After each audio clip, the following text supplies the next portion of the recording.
What if the single most powerful thing you own costs absolutely nothing, and most people walk past it every single day without ever using it? Today's story is about a boy who had nothing. No gold, no land, no name anyone would recognize. He owned barely enough food to last one more meal.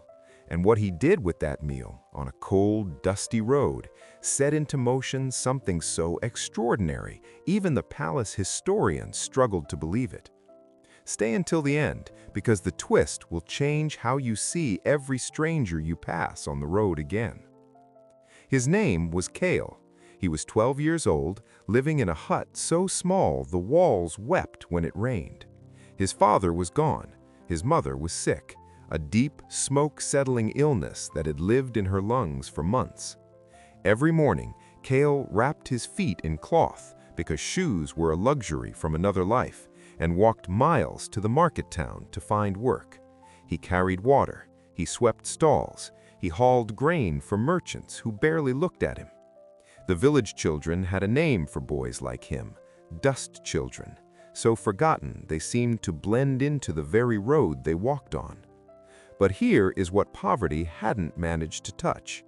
Kael was kind, quietly, stubbornly kind. He shared scraps with stray dogs. He helped the old widow with her basket, even when his own arms ached. He smiled not with envy, but with something that looked impossibly like hope.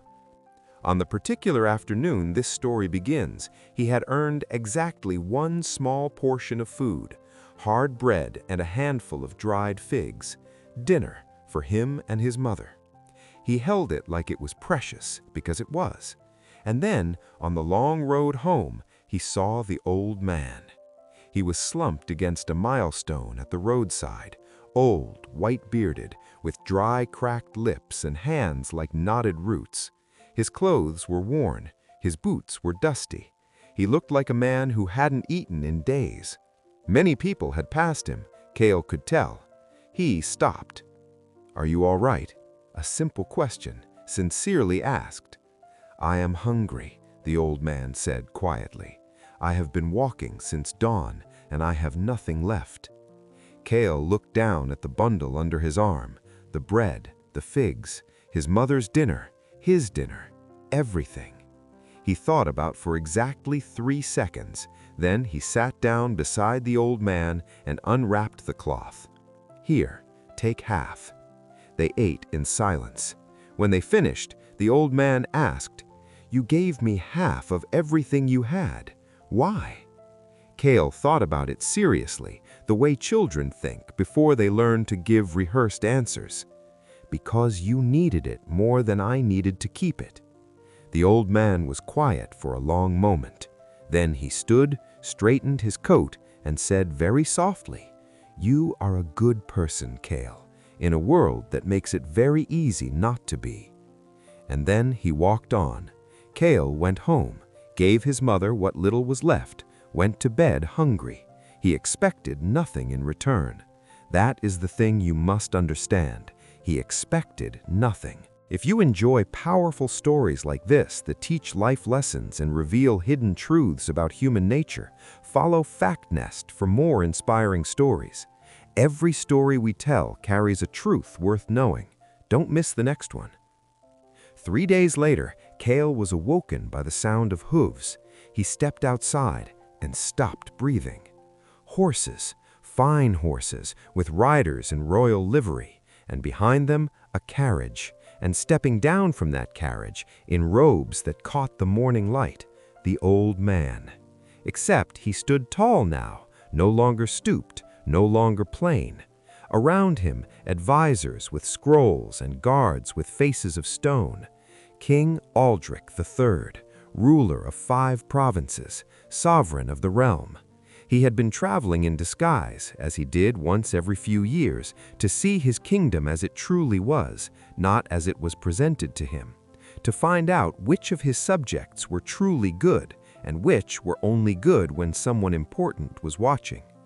In all the miles he had walked, past all the people who looked and kept moving, only one had stopped, a 12-year-old boy with cloth-wrapped feet and a bundle of bread he could not afford to share. The king stood at Kael's door. "Do you remember me?" Kael nodded, his heart hammered. The king asked the same question he had asked on the road, and Kael gave the same answer because it was still true. What happened next was spoken about for generations. The king gave Kael and his mother a real house, a roof that didn't weep, a hearth, a garden near the market. He sent his royal physician that same afternoon. The illness, caught in time, was treated. His mother recovered. The king sent one more thing, a letter to the schoolmaster of the town.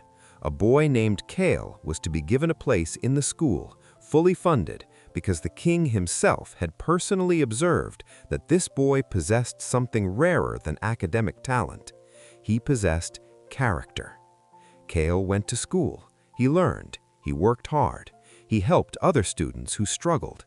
He shared his food at lunch with children from the villages beyond the hill, because that was simply who he was. Years later, he sat in the king's council chambers, not because of royal favor alone. That opens a door but cannot walk through it for you. He sat there because he genuinely understood people, because he had been a dust child once and he never forgot it. And the forgotten children of the kingdom eventually found a voice in him. Kael shared his last food not because he knew a king was watching. He shared it because it was the right thing to do, and he was the kind of person who did the right thing even when it cost him. We walk past strangers every day, tired faces on roads, people slumped against milestones carrying more than they show, and we choose, keep walking or sit down beside them. Kael didn't have enough to spare. That is the entire point. He gave anyway. Kindness does not shrink when you give it away. Every act of genuine compassion sends a signal into the world about who you are, and the world eventually takes note. The king you help today may not wear a crown, but kindness given without expectation is never truly lost. It is planted, and what it grows into, only time will reveal.